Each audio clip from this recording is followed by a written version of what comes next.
আমরা কি বলেছি, মহিলাদের সুরক্ষা আগে দেব। আজকে আরজি করের মা পানিহাটিতে যে ডাক্তার বোনকে ধর্ষণ খুন করা হয়েছিল, তিনি আজকে ভারতীয় জনতা পার্টির প্রার্থী। সন্দেশখালীর প্রতিবাদী মুখ রেখা পাত্র, তিনি আজকে বিজেপির হয়ে হিঙ্গলগঞ্জে লড়ছেন। আসুন মা বোনেরা, পশ্চিমবঙ্গ থেকে এই ধর্ষণ নামক শব্দটা আমরা তুলে দিই, মা বোনেদের অত্যাচার আমরা থেকে বাঁচাই। আমরা ঘোষণা করেছি যে প্রত্যেকটি কেসকে পুনরায় ওপেন করা হবে এবং প্রত্যেকটা থানায় মহিলা ডেস্ক করা হবে, দুর্গা স্কোয়াড তৈরি করা হবে, মহিলাদের দুটো ব্যাটালিয়ন তৈরি করা হবে, একটি মাতঙ্গিনী হাজরার নামে, একটি রানী রাসমণির নামে। আজকে যদি আপনি বার্ধক্য ভাতা, পিএম কিষাণ, মহিলাদের ভাতা মিলে আপনার বাড়িতে 4,000, 5,000, 6,000 টাকা ঢোকে, আগামী জুন মাস থেকে বিজেপি সরকার এলে আপনি ডবল টাকা পাবেন। মহিলাদের 1,500 টাকা আমরা 3,000 টাকা করে দেব, 1 জুন অ্যাকাউন্টে ঢুকবে। বেকার যুবক ভাই বোনেদেরকে আমরা 1,500-এর বদলে 3,000 টাকা দেব। তৃণমূল সরকার বলছে 5 বছর দেব, বিজেপি সরকার বলছে আমরা যতদিন না চাকরি দিতে পারছি ততদিন দেব। বার্ধক্য ভাতা এখন 1,000 টাকা করে পান আপনারা, 800 টাকা ভারত সরকার দেয়, 200 টাকা রাজ্যের সরকার দেয়। আমরা 1 জুন থেকে 2,000 টাকা করে দেব। সারের কালোবাজারি বন্ধ হবে, 3100 টাকায় ধান কিনবো। পিএম কিষাণ সম্মান নিধিতে 6,000-এর বদলে 9,000 টাকা হাত পাবেন। প্রত্যেকটা গ্রামের বাড়িতে প্রধানমন্ত্রী সূর্য ঘরে সোলার প্লেট লাগাবো।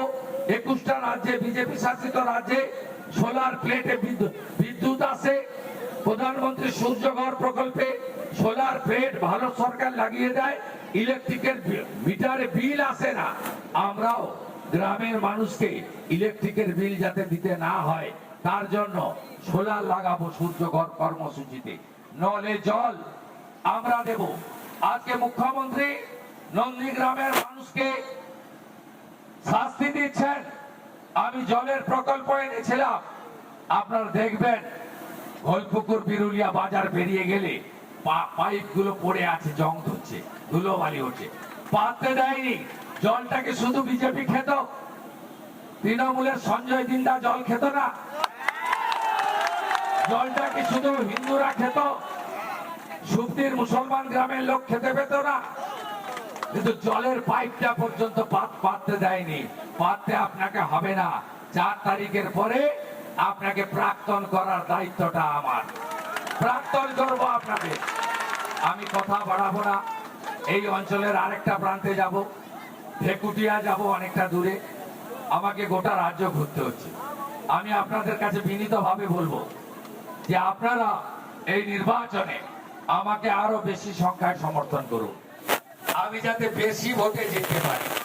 এবং আপনারা একটা সময় মুখ্যমন্ত্রীকে হারিয়েছেন কোনো কিছু পাওয়ার আশা না নিয়ে। বলেছেন ঘরের ছেলে, মেদিনীপুরের ছেলেকে আমরা হারাতে পারি না। কোনো সাথে রাখেনি। আমি এখানে আছি বলে, বিশেষ করে সনাতনীরা আপনারা ভালো আছেন। আমি হয়তো মাছ মাংস খাওয়াতে পারিনি, কিন্তু শান্তিতে আপনাদের রাখতে পেরেছি।